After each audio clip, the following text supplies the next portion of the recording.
She stormed into my cabin like she owned the place, slamming the door so hard the walls shook. "You don't belong here!" she shouted, her finger stabbing the air toward me as if it could knock me down. Behind her, 2 uniformed men followed in, pretending to look official, but their badges didn't shine right. I didn't move. I just sat in my chair, calm, watching her tantrum echo off the wooden walls. "You're trespassing! This cabin is under HOA authority now," she barked, clutching a stack of fake-looking papers.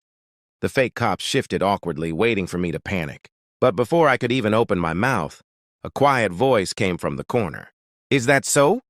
Karen froze. She turned slowly, her face dropping when her eyes landed on the older man sitting by the window. He wasn't just some neighbor or bystander. His suit carried weight, his badge wasn't fake, and the way the fake cops stiffened told me they knew exactly who he was. The state attorney general leaned forward, his gaze sharp as a knife. "I'd like to hear more about these HOA rules you're trying to enforce." For the first time, Karen's voice cracked. She stammered. "We're just following procedures. He's violating." "Procedures?" He cut her off, his voice calm but heavy. "Oh, crimes." The silence in that cabin was thick enough to choke on. My heart pounded, but I kept a straight face. Karen thought she could humiliate me in my own cabin. What she didn't realize was she had just walked into the wrong fight. Karen wasn't the type to back down, even when the ground under her feet was crumbling. She stomped closer, her face red with fury, and snapped, "He's lying! He's not who he says he is. This man," she pointed at the Attorney General, "is probably just some friend of his pretending to be important." The words hung in the air like a bad joke. The 2 fake cops looked at each other in disbelief. Karen had just accused the state attorney general of being a fraud. A slow smile spread across his face, not amused but dangerous. He reached into his jacket and calmly set his leather credentials on the table. The gold seal glinted under the lamp. "You want to question my identity, ma'am? Feel free to read every line." One of the fake cops swallowed hard. The other whispered, "Oh, we're screwed." Karen's mouth opened, but no sound came out. For a moment, she just stared at the badge, her confidence cracking like glass under pressure. I finally spoke, my voice steady. "You stormed into my cabin, tried to throw me out of my own land, and brought criminals dressed as cops. That's a lot of crimes in just 10 minutes. The Attorney General didn't take his eyes off her. "Impersonating law enforcement is a felony. Forcing entry into private property is a felony. You're not in charge here, ma'am. You're in very serious trouble." Karen's mask slipped completely then. She turned to the fake cops, desperate. "Say something, back me up. You know he's bluffing." But one of them finally broke, his voice shaking.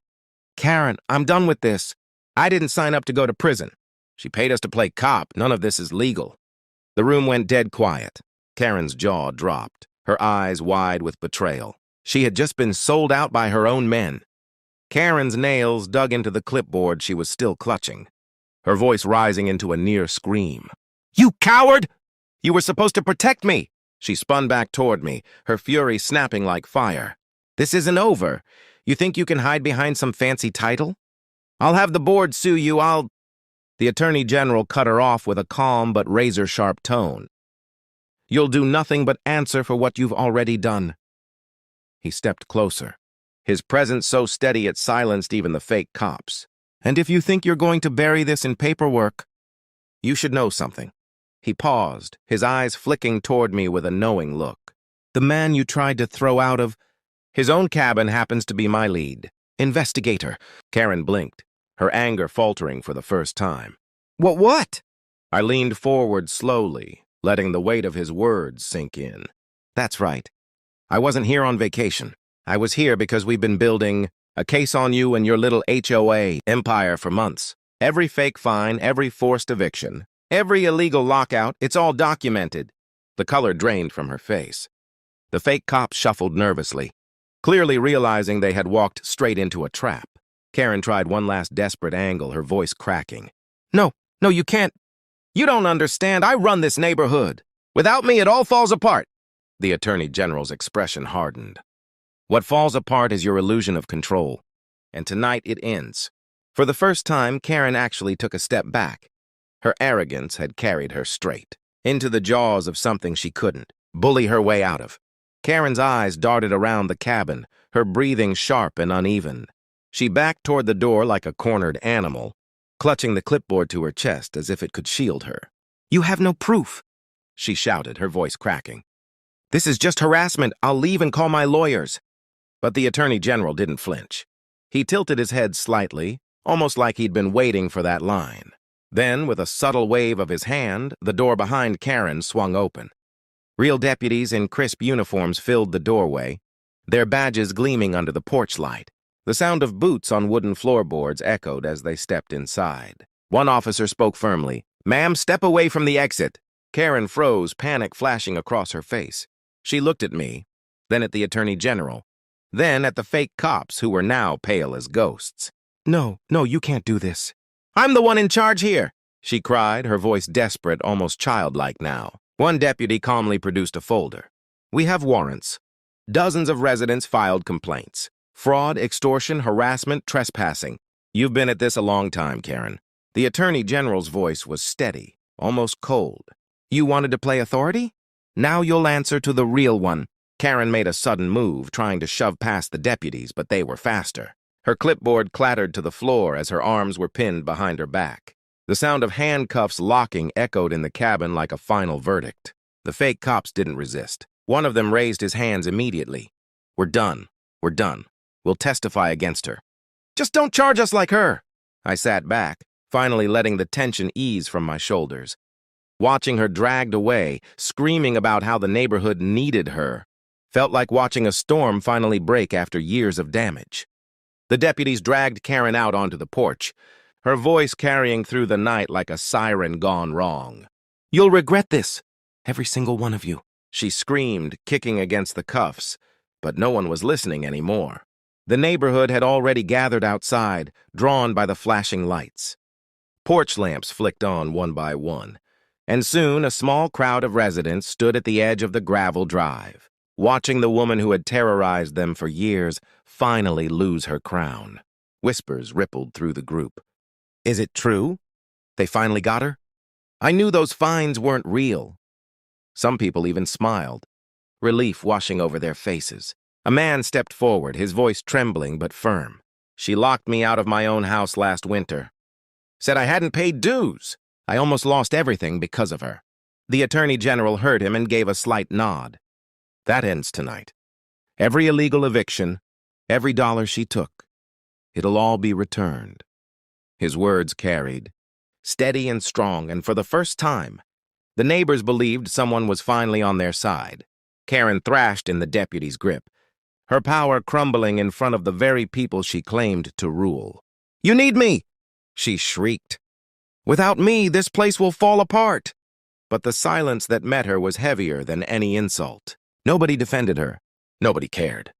I stood at the top of the steps, looking out at the faces, families, veterans, single parents, all of them victims of her little dictatorship.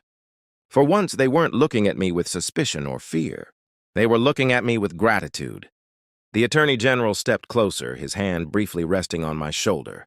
They'll need someone to guide them through what comes next. But tonight, you did more than protect your land. You freed them. For the first time in years, the cabin didn't feel like just my private refuge. It felt like the heart of something bigger, something worth fighting for. As the crowd murmured, headlights swept up the dirt road. A familiar truck rolled in, and the moment the door swung open, my wife stepped out. She carried herself with the same quiet confidence she always had, the kind that came from years of discipline most people would never imagine. Karen spotted her and spat venom through clenched teeth. "Oh, perfect. Another squatter!" "You're all the same. Leeches, freeloaders." But Karen didn't get to finish. My wife walked past her without even a glance, straight to me. "Everything good here?" she asked calmly, her voice low but steady, as if she were checking in after a drill rather than walking into chaos. The Attorney General gave a small smile. "Better now that you're here. I've heard plenty about your record." Karen blinked, confused. "Record? What record?" That's when one of the deputies stepped forward, almost reverently. "Ma'am, you trained my unit back at Fort Bragg." His voice carried awe.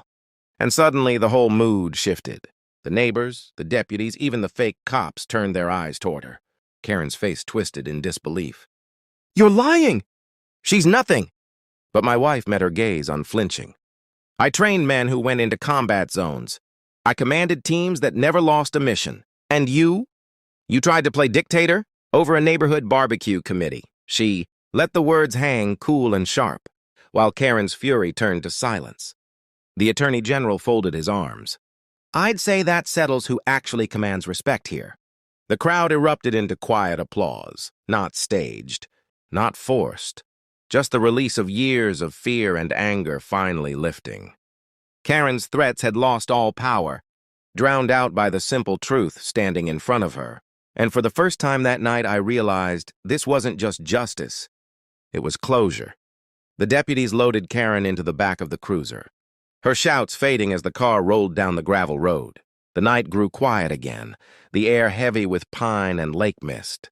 Neighbors slowly began to drift away, some stopping to shake my hand, others nodding silently, their eyes saying more than words ever could. They weren't just relieved. Many of them looked free for the first time in years. Inside the cabin, the fire still burned low in the stone hearth. My wife sat beside me, the Attorney General standing near the window, watching the glow of the taillights disappear into the distance. None of us spoke for a while. The silence wasn't heavy anymore, it was peaceful. Finally, I broke it. 3 years ago, I almost sold this place. Thought maybe it wasn't worth the fight. I looked at the old wooden beams above us, then back at my wife. But now I know why I held on. She reached for my hand, her grip firm, grounding me the way she always had. Because it's yours, and no one has the right to take it. The Attorney General turned then, his voice steady but carrying the weight of something bigger than the cabin. Land, family, freedom, that's what people like her will never understand. But that's what this country is built on. You stood your ground, and because of that, a whole community has its voice back. The fire crackled, throwing sparks upward like tiny fireworks. I felt the weight of the long fight finally lift from my chest. Looking out through the cabin window at the lake, dark and calm under the moon, I realized something important. I hadn't just defended a piece of property. I had defended the principle that no one, no fake cop, no corrupt board, no self-appointed Karen, could decide where a man belongs on his own land. And as I sat there with my wife, with justice finally served, one thought echoed clear in my mind. I didn't fight for this country just to be told. I couldn't live free on my own soil.